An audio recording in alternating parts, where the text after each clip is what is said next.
The following is a presentation of the Eagles Sports Network. Hello and welcome inside episode 8 of our podcast, Mossy Creek Conversations. I'm the voice of the Eagles, Adam Cavalier. Pleased to be joined by and welcome in a Hall of Famer from the class of 2002 for Carson-Newman, the first two-sport All-American in Carson-Newman athletics history, and a professor of kinesiology at LSU. Roy Hill, thanks for taking some time out of your day and joining us here on our Mossy Creek Conversations podcast. Oh, thank you very much for having me. I'm excited about, sharing some stories. The first story, at least that we have to go on, based on the biographical information about you in all of those 1960s press guides, came to Carson-Newman without any athletic aid, a true student athlete. What made you come to Carson-Newman? What made you come here without any dollars in your pocket? Well, actually, I came to Carson-Newman for two reasons. Number one, my brother was here.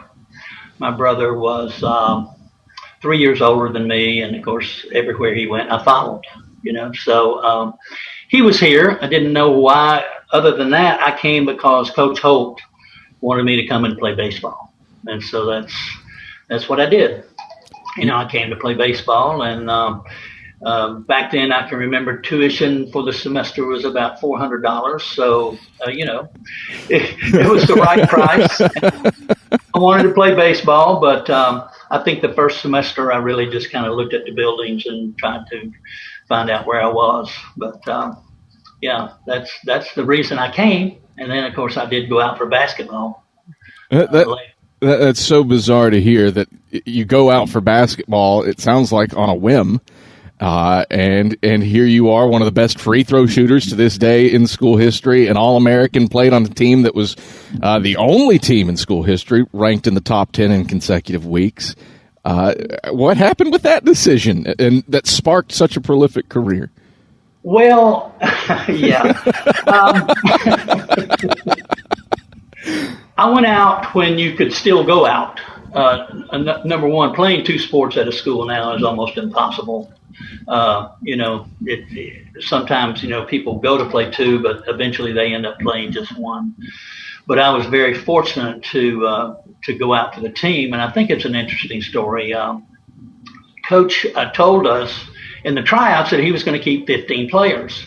Well, he ended up keeping 16, and it was, and then of course these are stories after the fact, but he said, I decided to keep 16 because I didn't know who was worse, either you or Ronald Holmes. And I said, oh, well, that's great. So, I went out for that. And then at the end of the year, at the end of my freshman year, and I can say that was pretty bad. But I could use my brain a little bit. And Coach was one of those people that he wanted people who could think. Mm-hmm. And that's one thing I could do was think. And so, but he called me in and he said, look, he said, you're a good baseball player. He said, you probably have an opportunity to do something later. And he said, the reason I'm telling you this is because really, I don't think you're going to be in my plans for the future. You'll probably never play here.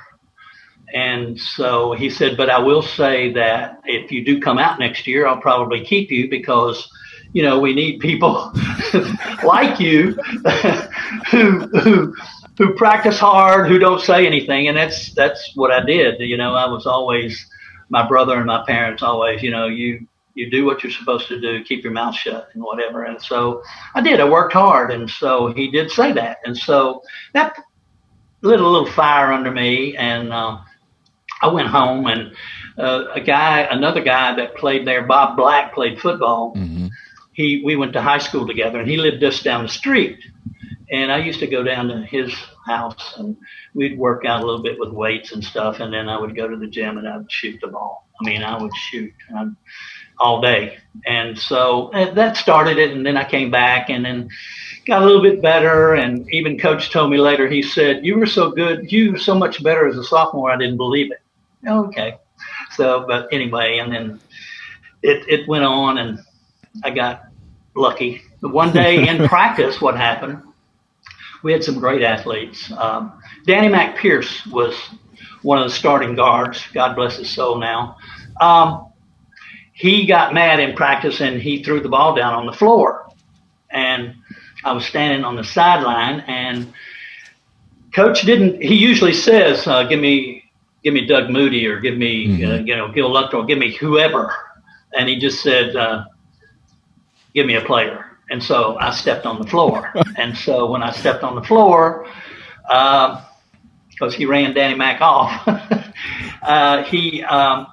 it was one of those things, honestly, I can say I never left. It was kind of like a Lou Gehrig story or whatever, not quite that important, but I worked hard, I shot, I could shoot. That was my basic thing, is I could shoot. And within Coach's system, I was valuable. But that's about what I could do. And so there's so much with you historically that's, interesting to touch on. The runs that Carson-Newman baseball and basketball both had in your time here in the early 60s is remarkable. But let's focus on basketball first. What are you, 5'11"? At least that's what the press clipping, the press guides say. I don't know if they're like me now. That might get embellished an inch or two. But 5'11", and your senior year, you shoot 56% from the field. How does a guy that is 5'11" be that efficient? What was your strategy? Well, Coach Campbell was an offensive genius, to put it mildly. Yeah. We went to Oglethorpe one time to play them, and they made us look really bad. They ran the shuffle, and they played real good defense. And then when he came back, we kind of implemented all that. And he took the shuffle, the Auburn shuffle. It's a continuity offense where you set a lot of screens. And so he tweaked it, and they set a lot of screens. And so I got open, and I was able to hit it. But the reason I was able to shoot that was because I would say that in the summer I shot 500 shots from different spots. Mm-hmm. And then I shot 200 free throws every day. And so that made me somewhat valuable. And so Coach always told me, you play because you can shoot. But we always thrived on defense too. He really thrived on defense. In every game, he would assign a guard to play the best guard, and then somebody inside to play the best forward. And you always wanted your name to be called. Roy, you take this guy because he's good. Well, he never called my name. So I went into him. I said, Coach, I want to play defense. I want to guard this guy. He said, nah, no, you're not playing because you can play defense. So I just, and I think that I forgot to go to class a lot of times. I lived right there.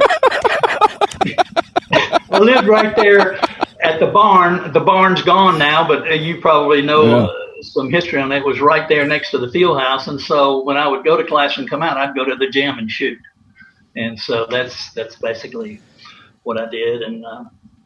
And basketball then was a lot slower. You didn't really touch anybody or do anything. So, It's fascinating to hear you say that. And yet, your senior year, the team scores 2,500 plus points and is still the seventh most points scored in a season in school history. Clearly, Carson-Newman basketball at the time got up and down. Another one of your teams averaged more than 80 points per game, and that's without the three-point line. You said that Campbell was a basketball genius. How revolutionary did it feel being a part of that at the time?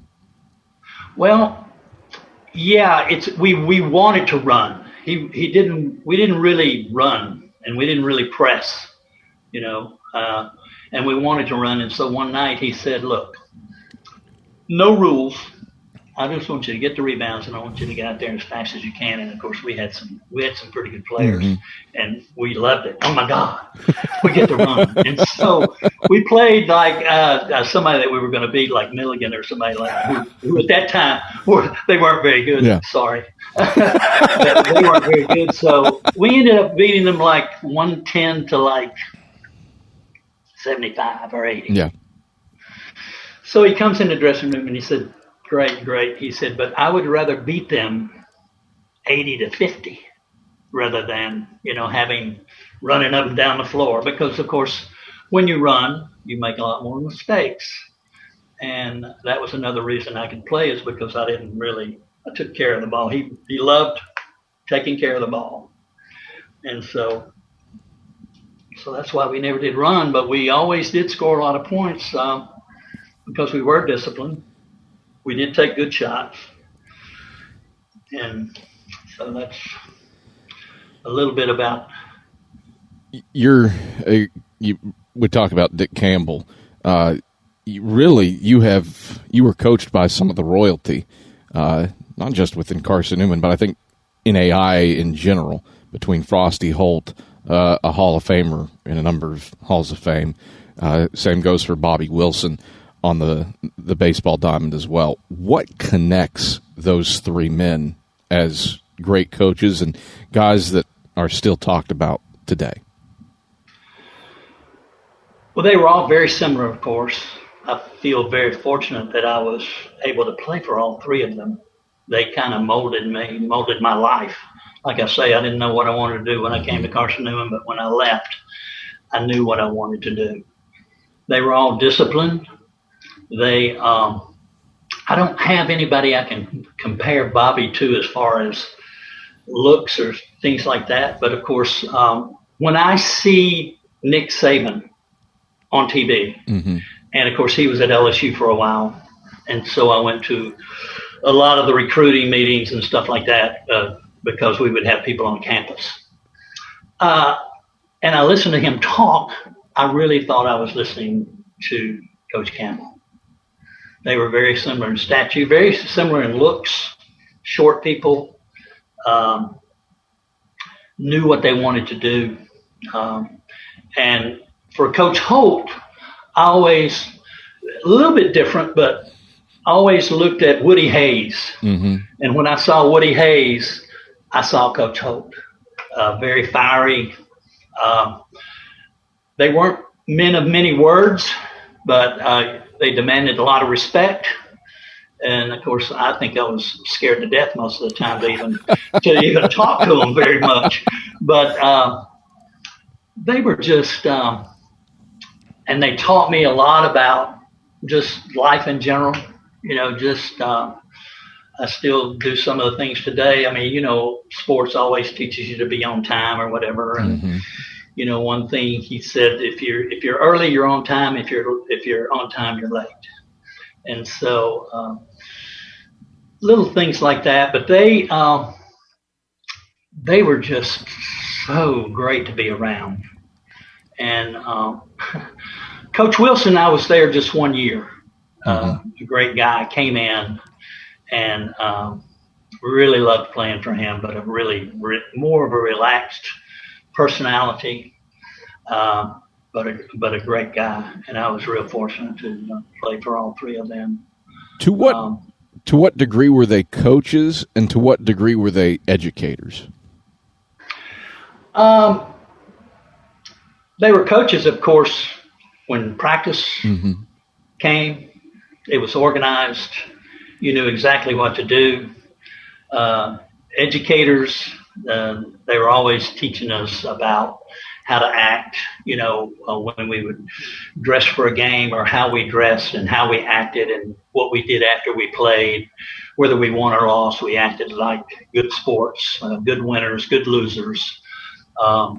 They were always going beyond just teaching the sport. It's always teaching us about life. Let's focus on your junior year for basketball. Win 30-40, win a third straight VSAC title, win a third straight NAIA district title, and then make a run to the NAIA tournament's Final Four, where you lose in the semifinals to a future Philadelphia 76er in Lucius Jackson, and future NBA All-Star. Sure. What was the level of appreciation for the quality of competition that you were facing in that tournament that you had at that moment, and how much of that carries over now? Yeah. The NAIA, I think it still exists, doesn't it? Mm-hmm. I think so. And I don't know if they still have the same tournament, but it was always held in Kansas City. Yep. It's always 32 teams, and it was one of the greatest tournaments. And you have to play 5 out of 6 days. Mm-hmm. And we had a very, very, very good team. We had a bunch of good players. And the first game we played, we were down 16 at the half, and then somehow we won. But then the next 2 or 3 games were really tough games. And we got to the semifinals to play Luke Jackson, Pan American. Yep. And we played very well. To this day, I'm really think about we should have won that game, and eventually we felt like we should have won the national championship. I think you mentioned earlier, I think I had an opportunity to win a basketball national championship and a baseball championship.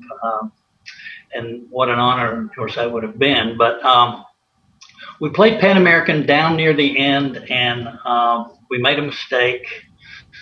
They had a last-second shot. I remember going in, I think they stole the ball with about 50 seconds left. And we went over to Coach, and he said, look, you got to play the best defense you've ever played in your life for about 50 seconds.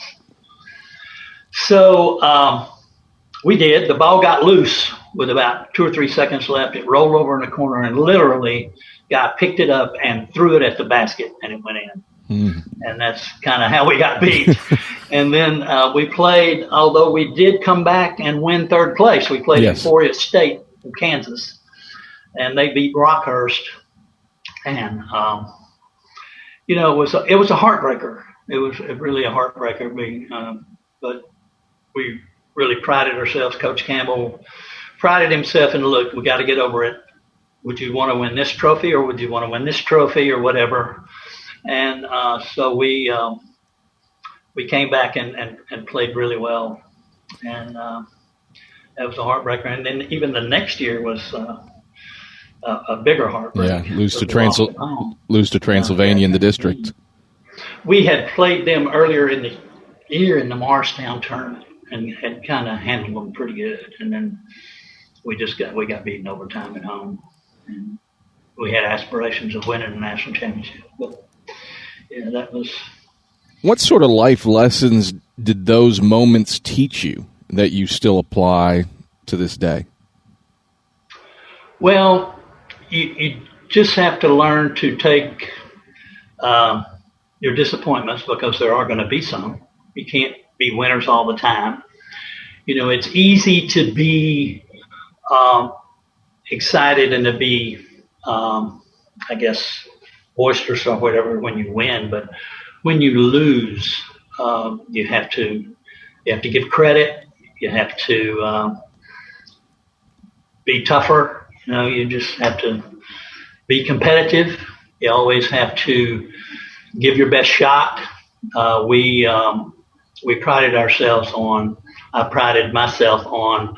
Okay, you may beat me this time, but it taught me to always play hard the next time, and be the kind of competitor that when a team or a person sees you, they say, oh, wow, I don't want to play them again. I don't want to play him again, because they're going to be tough.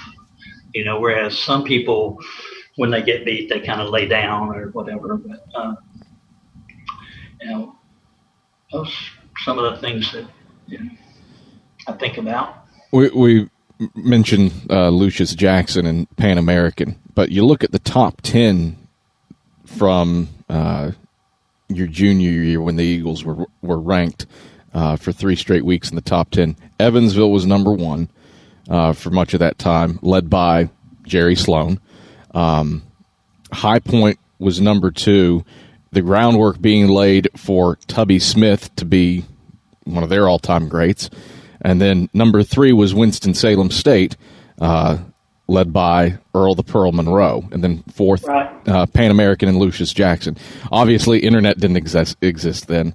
How much knowledge was there of these other teams, these other players as you were playing? And how much knowledge of these were your contemporaries, these were your peers as a quality basketball team, did you acquire later in life? These we never did really have much information on those kind of teams. We just coach would give us a little scouting report, and I look back at Central Oklahoma that we played in the quarterfinals in Kansas City, and they were so good. They were so good, and Coach told us, he said, if you come out of the lane, I'm going to take you out of the game. You got to make them beat you from outside, because they were so good. But it's just I think preparation. Taught me a lot about preparation and getting prepared, and always had our meetings, and went over teams and players, and it's all about personnel, who you're playing against, and it's not so much about what they do offensively or defensively. It's what the players on the other team are like, and we just tried to prepare. But preparation, I think, for everything was taught in those situations. You said that Frosty Holt was the man that drew you to Carson-Newman, recruited you. What did he do that sold you on coming here to play baseball? Just his personality. I mean, he loved baseball. I loved baseball. It was close to home.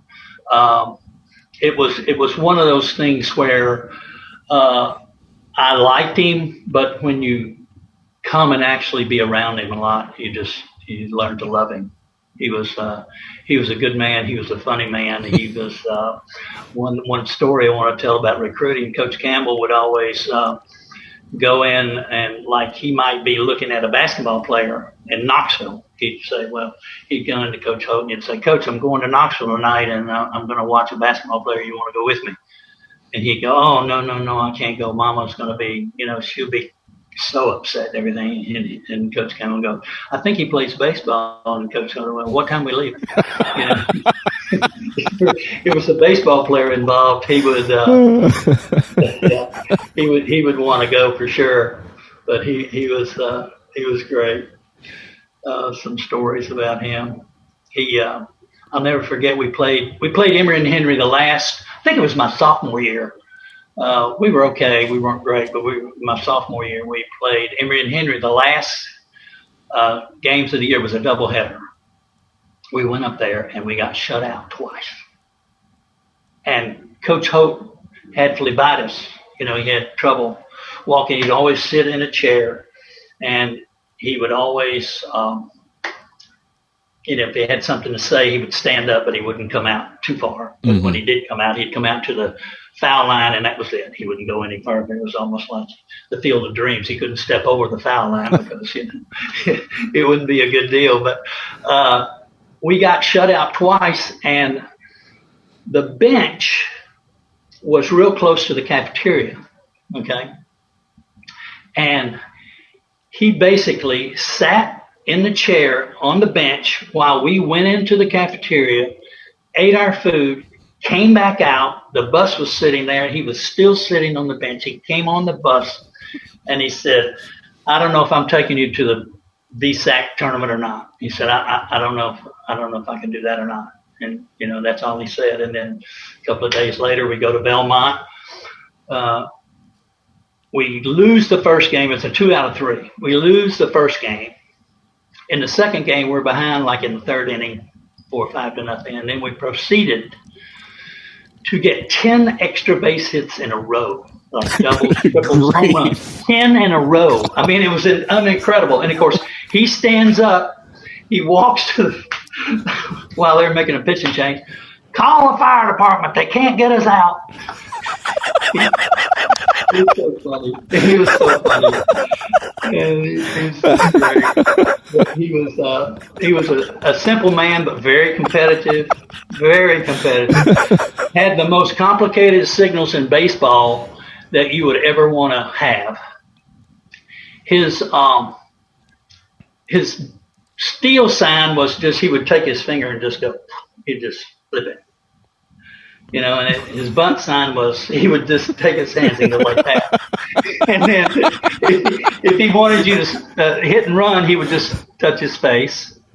And then the last thing, we had 4. I think he had, we had a squeeze where he put his hand, everybody ready? And we always said, yeah, we're ready, and so is everybody else. so is the other team. But he always believed, and it was true. He would always believe that, okay, if you hit a foul ball, okay, everybody's looking at the foul ball. They're not looking at me, so you look at me while a foul ball's going, and I'll give you the signal. But he was just he was a great man. I was glad for Bobby Wilson, but I was sad that in his last year, he wasn't able to win a national championship. But, yeah. You look at that, your senior year, and winning that title. When did you get the sense that team was special? Oh, wow. To win a championship, you probably know this, you got to have good players. Yeah. We had some good players, and of course we had Mr. Superstud, Clyde Wright. And Clyde had probably one of the most incredible seasons in history. You probably already know the stats and everything. We would always go to Georgia Southern every year for the district tournament, and they would always beat us. And then this particular year, we go down there and we beat Georgia Southern. And I think that's when we really knew how good we were. And we went to, I think, St. Joe, Missouri. Mm-hmm. And we had good pitching. What Coach Wilson did, as much as anything, was we had 3 or 4 good pitchers. And we played just about every day during the year. But what he did, he put them in a rotation. And we didn't wear Clyde out. Coach Hope had a tendency to wear him out. But we put him in a rotation. And basically, after the first 2, we had Mike Levi and we had Clyde. Then after the first 2, we had some good pitchers, but they weren't, of course, Clyde and Mike. Yeah. And we played the University of Omaha in the finals of the winners bracket. And you always have people come through. That's one thing championship teams have. You have people who come through, and we had some people that came through, and one of the guys that really came through was John Manning. That 6'6", big left-hander, wild as a buck, which made him good. But he throws a one-hitter. He throws a one-hitter against Omaha in the winners bracket finals. And then we sit out. And then, of course, Clyde, we're playing in the championship game, and Clyde walks the bases loaded. And we're still real good friends. I think he and I might have been the 2 senior starters, and I think everybody else was sophomores. But anyway, that's right. I go to Clyde and I say, "What in the heck is going on?" He said, "Roy, my ball is moving so much I can't control it." I said, "Well, I think it's about time that you do control it." And I think he ended up striking out the side. They didn't get any runs, but we knew we were pretty good. Then after we won at Georgia Southern, we really had a good feeling about our chances. So pretty early on. That's about 6 games or so deep into the season.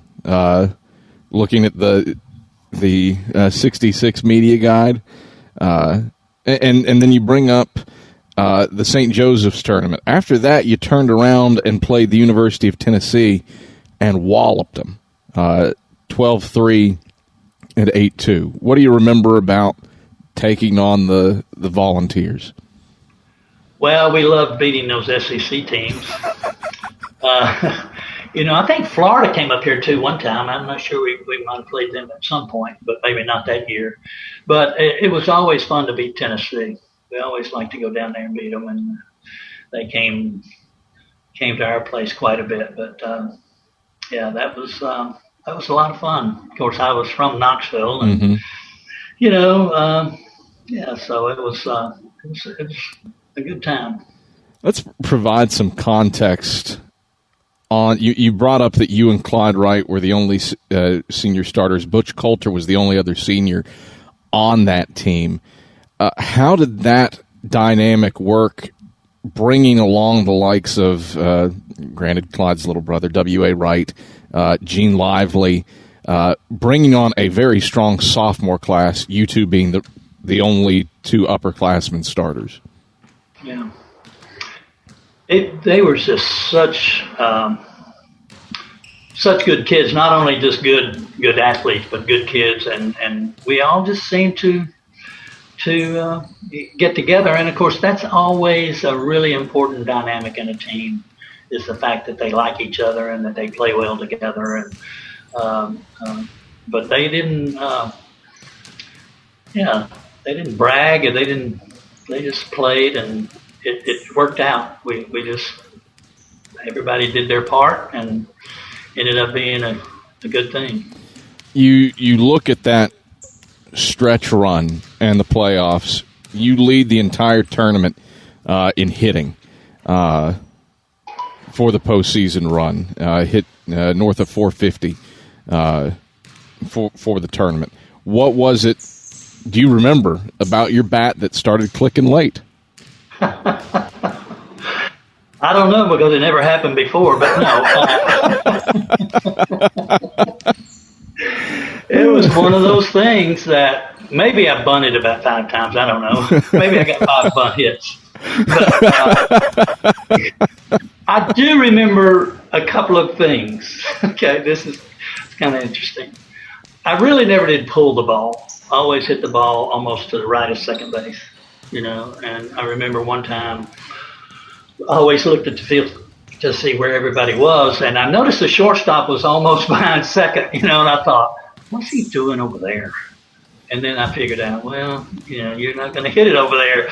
But I did hit one through there, which was just a ground ball to a regular shortstop, but he wasn't there, so I got a base hit there. But the one thing that I do remember is that the first game, Clyde pitched 13 innings, and he struck out 22. Still a school record.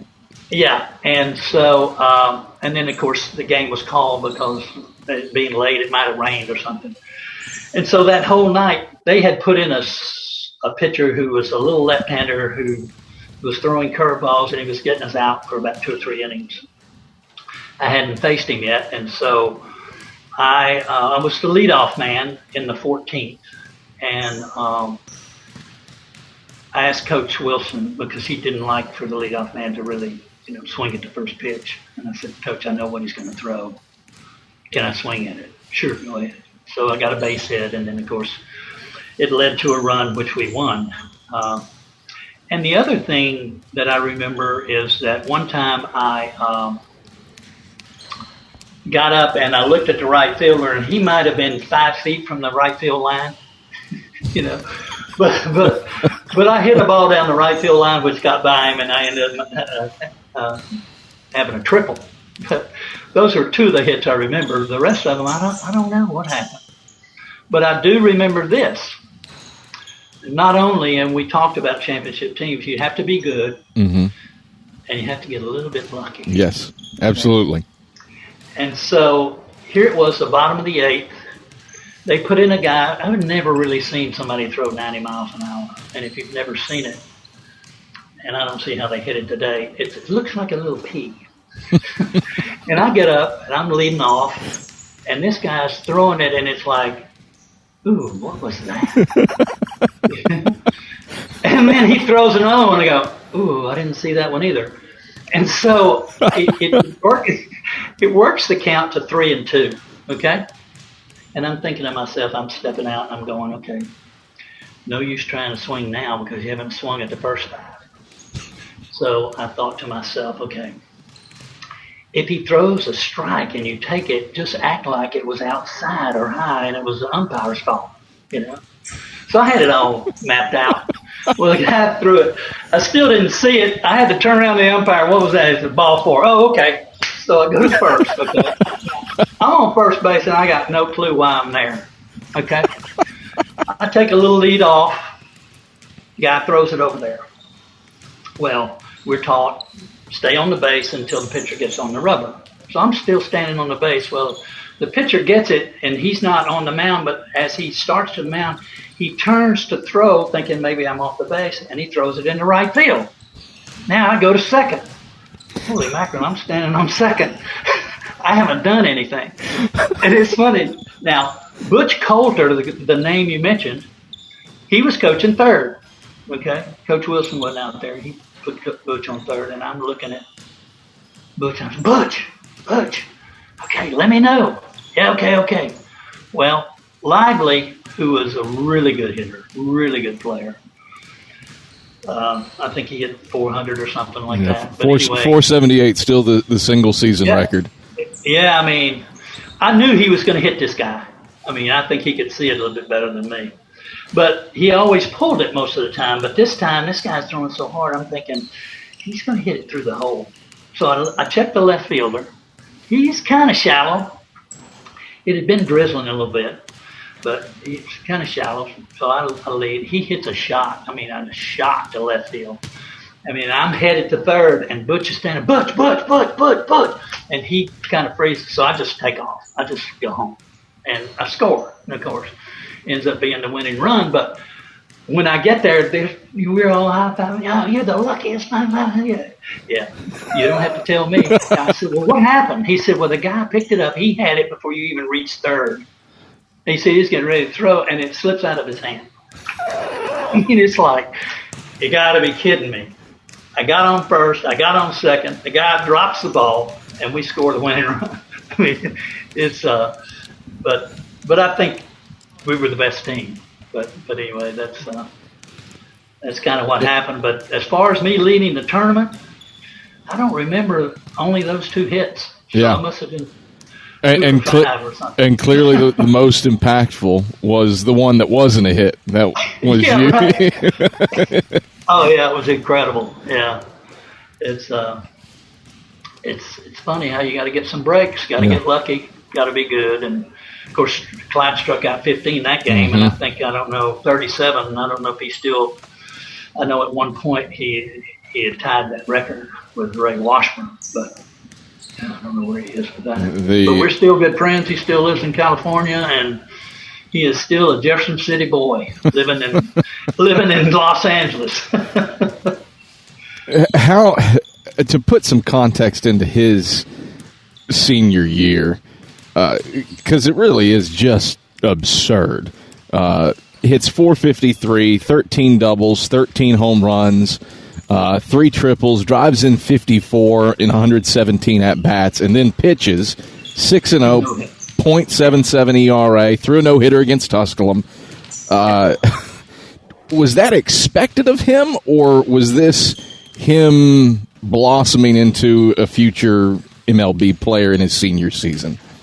He was probably the best baseball player I ever saw, and it really actually surprised me that he went as a pitcher. There's no question that he was a great pitcher, but I did hit against him in high school and got a couple of hits. but he was just he hit the ball so hard all the time.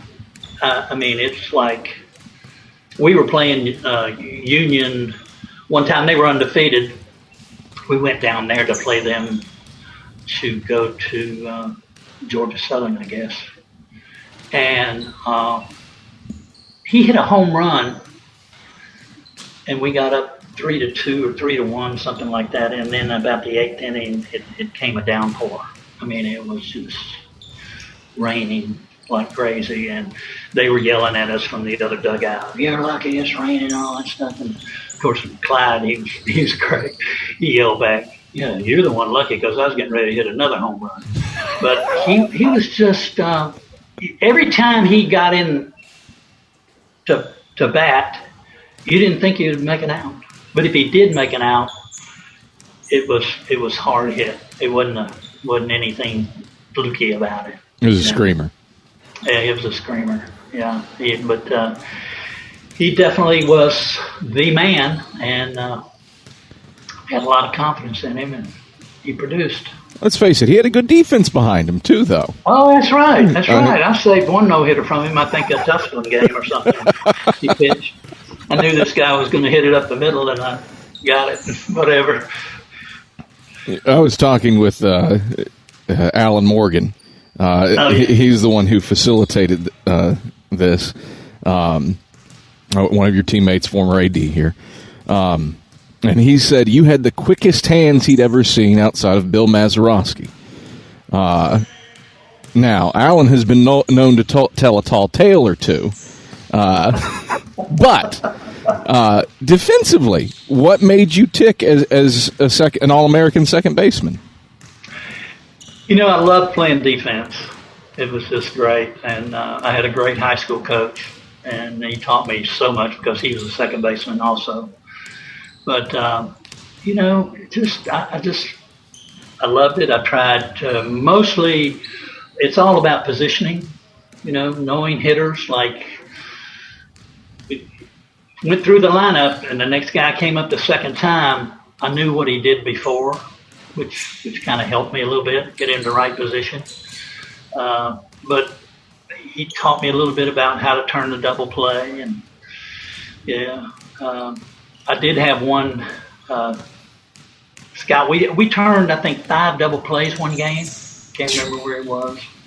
We turned 5 double plays, and he was a compliment. I'm not mean to be bragging or anything, but he said, "I've been watching you a long time, but I realized that all those double plays were because the way you handled it and turned it and whatever."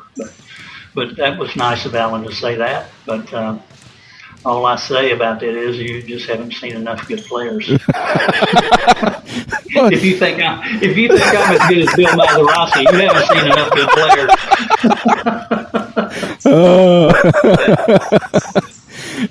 What sport do you hone in on more as you reminisce? Is it your time playing baseball, or is it your time playing basketball here? Basketball. Wow, that's a tough question. Basketball, I love because of what Coach said. Coach said, "You'll never play here." Mm-hmm. You know, and I just, I like that. Baseball, I think today, I was a little better baseball player, but not that good. I love baseball. I love playing baseball. I love listening to it on the radio. I love listening to sportscasts, people, because they're always telling stories. Yeah. My least favorite way was to watch it on TV. But anyway, baseball, baseball probably I really love. I mean, to this day, I do a lot of fantasy baseball, stuff like that. But baseball, I really, I think that's my first love. Although when I left, I kind of wanted to be a basketball coach. Yeah, and were you? You were an assistant for Dick Campbell for a little bit. And coached at Cobb County High School there for 1 year. And, but I wanted to be a basketball coach. And then down the road, I gave it up and ended up at LSU, As you and I were chatting and setting this up, as an engaged alum, you were asking about the current men's basketball season. A lot of it, what are we doing with COVID and all this madness? But one thing that you mentioned was Chuck Benson, and that you like what he brings to the table. What is it that Chuck brings to the table, watching from afar, that you enjoy, especially as you reflect on who you played for?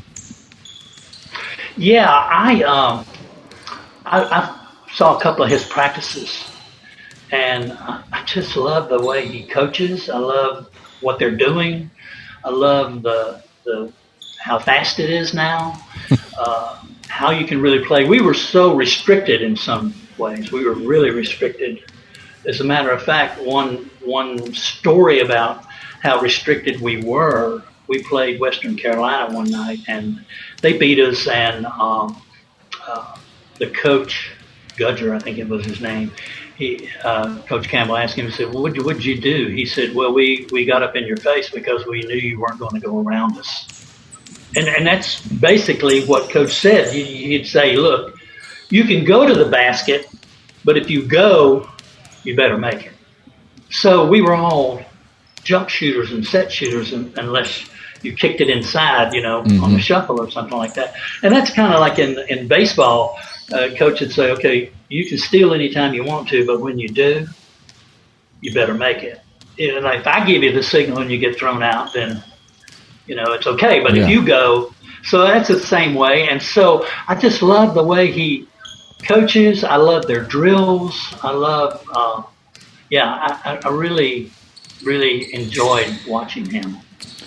Move on from your time at Carson-Newman and professor of kinesiology at LSU.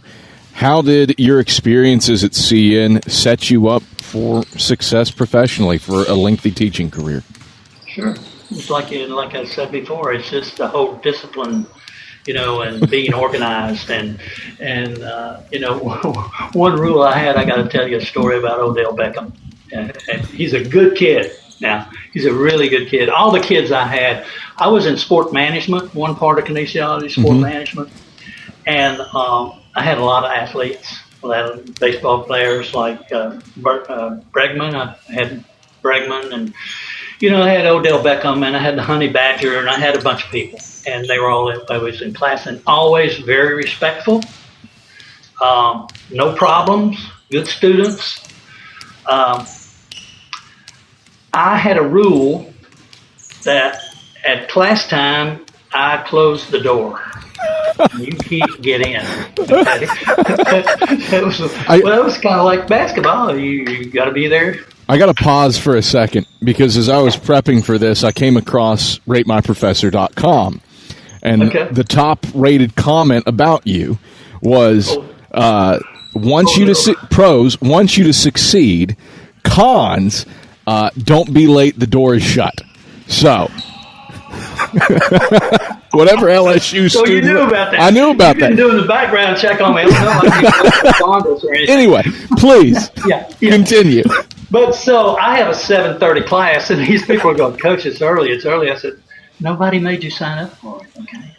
So you need to be here." Well, I always gave them one thing they said, "Coach, you can't." I would close the door, then call roll. So what I did, I would say, "Okay, here's what I'm going to do. At 7:30, I'm going to call the roll," which I had like 50 people, so it would take 5 or 10 minutes, and then I'll close the door. Okay, so I did. I closed, and then I would close the door. I would walk to the door, and when I walked to the door after I checked the roll, which was 5 or 10 minutes later, Odell came in, and I almost didn't let him in, but I said, "Okay, come on in, but I need to see you after class." Okay, so he comes up to me. I said, "Odell, what's up, bud? How come you're late?" "Well, I got hurt last week, and I was in the training room, and he's working on my neck." I said, "Really? Okay, well, let's not let it happen again." Okay, so it happens again. Okay, almost the same scenario. "Odell, I need to talk to you, bud." "Yes, sir."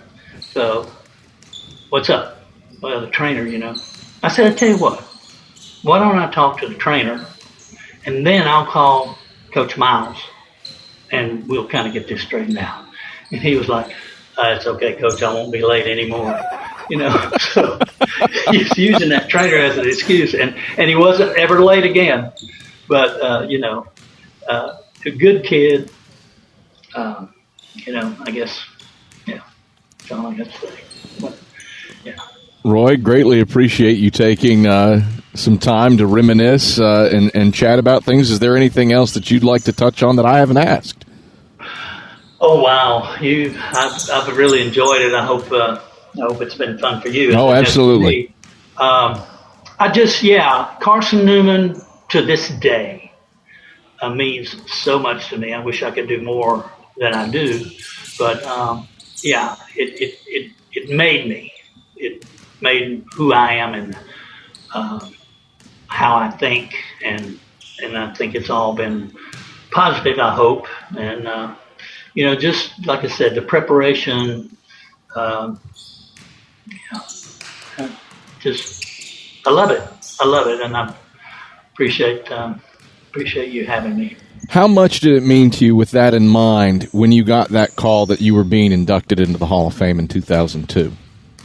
Well, I think that's one of the greatest honors you can have, and I was really appreciative. And I just, I have been lucky all my life when it comes to sports. I've always been at the right place at the right time. And we did play in South America one summer. Mm-hmm. After the national championship. We played down there, and that was lucky. And then I was supposed to play in a college league baseball, but I turned it down because I wanted to go play basketball. And my only claim to fame outside of Carson-Newman and LSU is I caddied in the Masters in 1987. Really? Yeah, I caddied in the Masters. The head golf coach here, Buddy Alexander, mm-hmm. won the amateur in 1986, and so there's a story behind that, but we don't have time. But I caddied for him in the Masters in 1987, and Masters tradition is that the amateur champ always plays with the defending champ. Well, in 1986, Jack Nicklaus won the Masters. So in 1987, I caddied in the Masters, and Jack Nicklaus played with us. And somebody said, "Well, did you get his autograph?" I said, "No, but he got mine." but it was, the whole thing has been, and this is, the Hall of Fame was great. This has been something that I've really enjoyed and appreciate, sharing a little. I'm just glad we were able to get Zoom to work. That's what I'm thankful for. Me too. Could you imagine in 1965, however many years later, this is higher level math for me, that this would be taking place? Could you imagine in 65, fresh off the party line? Yeah. Never in my life would I imagine what's happened to me. I've been so fortunate, and really, as someone would say, they used to say, I didn't even know how to spell engineer, but now I are one. And I always thought I was an All-American. That just blows my mind, because basically I was not the best player on our basketball team. I mean, I was far from it. I mean, we had some great players, but it's just one of those things, I guess, that happens. Roy, been a pleasure. Thanks so much for taking some time out of your day and chatting with us. Well, thank you so much for being patient and getting me on Zoom, and I hope to be back I'll come back to Knoxville. My nephew still lives there. I'll come up to Carson-Newman and say hello. That is two-sport All-American Roy Hill. I'm the voice of the Eagles, Adam Cavalier. This has been another Mossy Creek Conversation. Thanks for watching, and thanks for listening.